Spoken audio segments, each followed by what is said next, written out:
I just realized I filmed this whole thing vertical. That's cute. That's cute. Hello, this is Meow Wolf's Fan 1, Meow Wolf's first #1 fan. Recently, Meow Wolf announced that their next location is going to be in New York City, and boy, do I have some thoughts. My first thought is, wow, isn't that the most expensive place to, have space? I'm pretty sure it is. I didn't research that, but I'm pretty sure it's at least up there, which is interesting because, I thought we didn't have enough money to be giving away these Chrome Adept glasses. So how are we affording a space in New York? The math doesn't math here, Meow Wolves. The headline for the press announcement, Meow Wolf's 7th permanent exhibition coming to NYC. 7? In my head, Meow Wolf still has 4 locations. I'm sorry, Houston, I'm just still not used to you. Much less LA. LA presents a lot of similar problems. That's a really expensive place to do this. What about the concept of bringing art into these kind of art deserts where communities don't have things like Meow Wolf? That was part of the mission statement when I joined on. Part of Meow Wolf's identity was how local they were, and they managed to stay a very local company even after they became a cross-state company. What Meow Wolf was really well known for when it was just House of Eternal Return was how entwined and immersed Meow Wolf was in Santa Fe as a city. All the artists being from there, obviously, but also just how much they had been doing for the community before and then after they opened. A whole other side discussion. If Meow Wolf Santa Fe still has that identity, and even more spicy discussion would be, is Meow Wolf Santa Fe still benefiting Santa Fe? That's not what we're talking about. We're talking about New York. Meow Wolf was really, really good at maintaining this small town vibe. I would say up through about Grapevine. This may have to do with the fact that at this time I was inside the company itself and not an outsider looking in. But to me, the Houston messaging, the community messaging at least, was present, but not as core to the identity of Houston the way that the locality was so core to the identity of the other locations. Now, I'm not talking about theming or anything. Houston is the better Texas Meow Wolf, and Grapevine is it's the worst Meow Wolf. We can say that part out loud now. There's 7 apparently, so we could do a whole tier thing. I'm sure we will, but not today, because today we're talking about New York. I'm sure that there are community meetings happening now in California that are talking about the ways that Meow Wolf LA is going to be a part of the community and help grow the community there.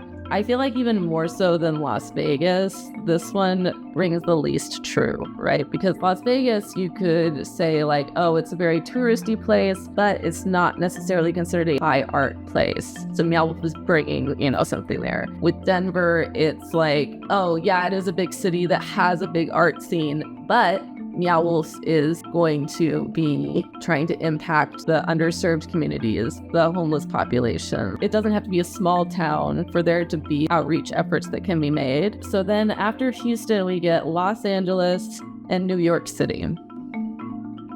Bruh. I feel if you're at a point where your little handful of locations include Santa Fe and Grapevine, haven't heard of that one, New York and Los Angeles, okay, at that point, okay, you're a franchise, you're and it's not a bad thing, but it is counter to what Meow Wolf says Meow Wolf is all about. And I feel that dissonance, even more service level fans identify this local part of it as something important. And so I think even if you're not obsessed like I am, you might be starting to feel this dissonance of is Meow Wolf what I thought it was? The answer may shock you.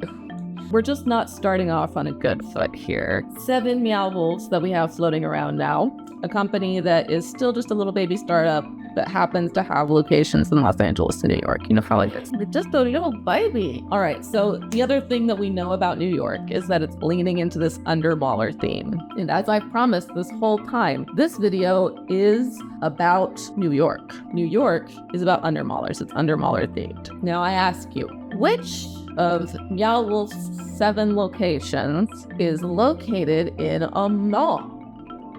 Do you know which one it is? It's Meow Wolf Grapevine, the worst Meow Wolf.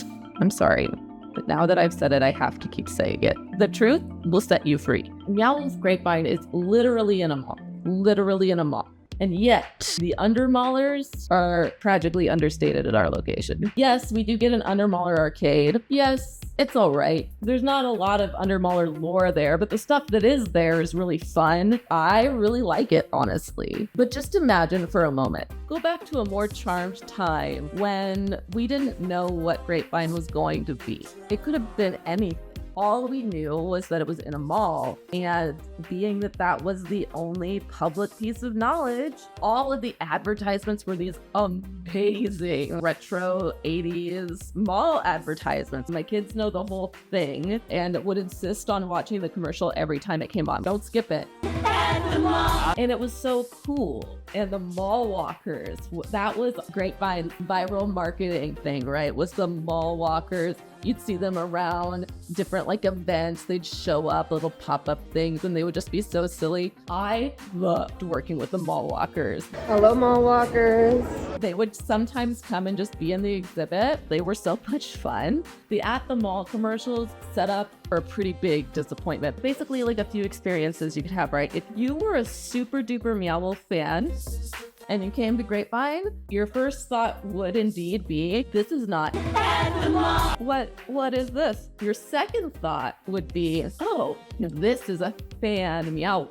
That thought is a beautiful one. It's a hopeful one, and it's the thought that I had. Tragically, that is not what it is, but that's not what it is. There is a lot of love letters to the original House of Eternal Return present very prominently in the Real Unreal. I love comparing and contrasting the two houses, particularly their layouts and the key differences between them, not only lore-wise, but just in how Meow Wolf has developed over time their interesting craft of making worlds within worlds, buildings within buildings, and how to accommodate larger and larger crowds. And I know if you've been to Grapevine or really probably any Meow Wolf, odds are really high that you went on a day when it was super crowded and you maybe didn't have a very good experience. That sucks, but it is definitely part of the beast. Meow Wolf is still kind of figuring out how to get their House of Eternal Return micro storytelling with things like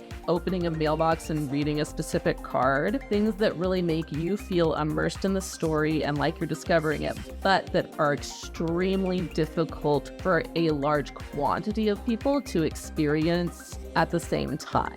I recently went to House of Eternal Return when it was the most crowded I have ever experienced it. Way worse than Grapevine. You can't do it. It's undoable. Grapevine has a similar issue, it being another house story where a lot of the story is written in words, either on screens or on paper. It does make it really hard for high volumes of people to experience the story. And I could go on and on about how like Houston has developed this concept a little bit with the idea of listening to the story, because in theory, if the story is always playing, hundreds of people could ingest that story at the same time. The problem, though, that I don't think they thought about is that everybody has to be cool in that situation. Everybody has to be like, okay, guys, we're listening. We're not taking selfies and giggling or screaming or playing tag. And the odds that you're in a crowd like that are just low. Just low. I don't know what are they talking about? Anyway, if I was Meow Wolf and I'm given a space that's in a mall, I'm gonna make it Undermaller themed. Easy. Right off the bat. There's no thinking about it. It makes perfect sense. Now, the only time I might not do this is if I was like, well, this mall is in Texas. Maybe we should make it super Texas themed. But then apparently someone else would say, well, don't worry. We're doing another one in Texas and that one can be super Texas themed. And then I'd be like, okay, that's fine then. So do the Undermaller thing. Then the usual suspect pipes up and says something like, wait a minute, guys, what if instead of that, we just did House of Eternal Return again? And then everybody would be like, hey, shut up. And that guy would say, no, hear me out. What if we can figure out how to just do the house story like super fast and super good, and then we just like put that all over the country? If I was a businessman, I'm going to say yes. We should figure out how to quickly and cheaply make a Meow Wolf and put one in every city. Let's do it. Let's go. However, House of Eternal Return everywhere? Nah. First off, putting a house in the mall, why would you do that? And if you did do that, you'd make it like Santa Fe, right? Where the house is stuck in stasis, being stored here. No, you would just make all the doors portals to the place where the house is in the real world. I don't want to go to Illinois. That makes no sense. House of Eternal Return had a really great update recently where they added just on the walls, just in the shadows, some neighboring houses. Are you kidding me? Neighbors in Santa Fe? They don't even need to be doing that. They don't even need to be doing that. The house is stored inside a bowling alley. We know this. It's cool that they did it and I love it, but if anywhere needs it, it's Grapevine. Because we're apparently in Illinois. Where is everybody else? Where's these people's neighbors? Where are these people? I could freaking get into it. There are problems. I'm getting off track because this is about New York. Let me take you back to that meeting. I would say, listen, we have a mall. So we're going to make it Undermallers themed. But you have a point. We should figure out a super cheap way to make a bunch of Meow Wolves pop one in every city and make so much money. So you know what would be really an easy venue for that? Freaking more malls. Except this time, instead of like a rich people mall, let's just get a dying mall in each city. They would not cost nearly as much money as what I would assume it would cost to build a huge immersive art museum in Los Angeles or New York City. You buy up these dying malls, crank out Undermaller, because we already have that. There's the Glam Shots arcade, there's the Done Baseball arcade, and we know that the Undermallers travel in between universes. They're sort of in these like under tunnels through all the different dimensions. So it makes way more sense than the houses. Now listen, there's a whole secret house backstory. That's not what this video is about. So let me know in the comments if you want to hear about that. There was more backstory to the house, but it was convoluted and dumb. Whereas the Undermallers already have all the backstory you need. They ride motorcycles and skateboards between dimensions. They have little arcades where they hang out. You build Undermaller in all the malls across the country. Profit. It's not just the fact that Grapevine is inside a mall and it's not Undermaller themed, and that they're going to make New York Undermaller themed, because this video is about New York. Let's take a look at Meow Wolf as a whole. And I want to specifically talk about Shrimp. Now, Shrimp is the employee at Meow Wolf, the people who see the day-to-day operations of the place. Let's talk about Shrimp. At House of Eternal Return, your shrimp used to be charter agents. Now, they're not anymore. I could do a whole other video about why the charter seemingly disappeared from Meow Wolf lore and how they've been slowly coming back into it, because I think that's another really interesting discussion to have. House of Eternal Return had employees as charter employees. This was cool, super cool actually, because the charter is the bad guys. I mean, they say that they're neutral, they're not good or evil. Okay, well, they're bad guys. So you see these, shifty people in lab coats, and even Morgan Pastor leaves a warning note. And I think that may have turned off a lot of guests to talking to them. Maybe not like in a seriously afraid of them kind of way, but maybe like sillier guests might be like, oh, we can't talk to them, they're from the charter. And that's also the kind of guests that want to like break open wall. There's reasons. Now, they do still have a guy who walks around in a Society of Peripheral Studies lab coat. I don't know what his story is, but I've seen him on multiple occasions. I am too intimidated to talk to him, but I'm very intrigued. Let's look at Omega Mart. Omega Mart, the employees, they work at Omega Mart, or they work at Dramcorp, but the employees are employees in the story. So that's easy. Vegas, done. Denver, well, they're Convergence locals. I'm sure that won't backfire when your narrative is about like a secret evil plot to remove all the residents of Convergence, and then you lay off all of your employees and accidentally remove all the residents from Convergence, thereby making yourself the villain in your own story again. Silly Meow Wolf. Stop doing that. Anyway, And then we get to Grapevine. Grapevine saw the fall of the shrimp in lore.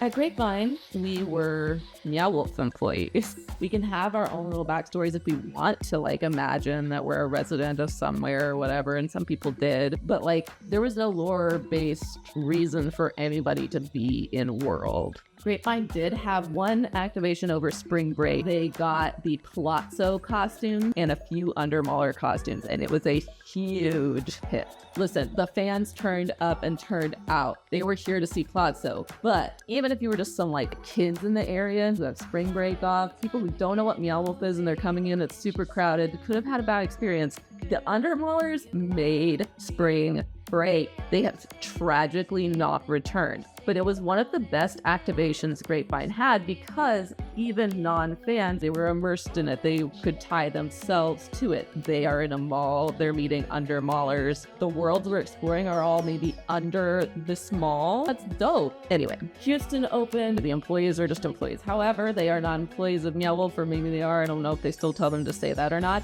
But they are Tavers now because Houston was when we all became Tavers. And actually, they sent out little patches to all of the shrimp.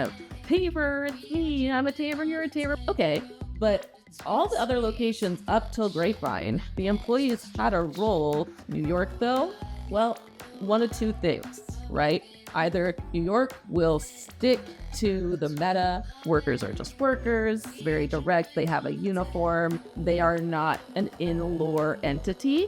Ooh, I almost forgot though, Grapevine is getting some in-lore workers. A specific department is getting canonized. It's not mine, so I don't care that much. New York, it's about, I'm sorry, CEO is about New York. Either the New York shrimp are just gonna be workers, or they're gonna be undermallers. They're gonna be undermallers and not Grapevine. Meow, I can't do everything for you. Dang it, New York. You have a subway system. The subway is not the undermall.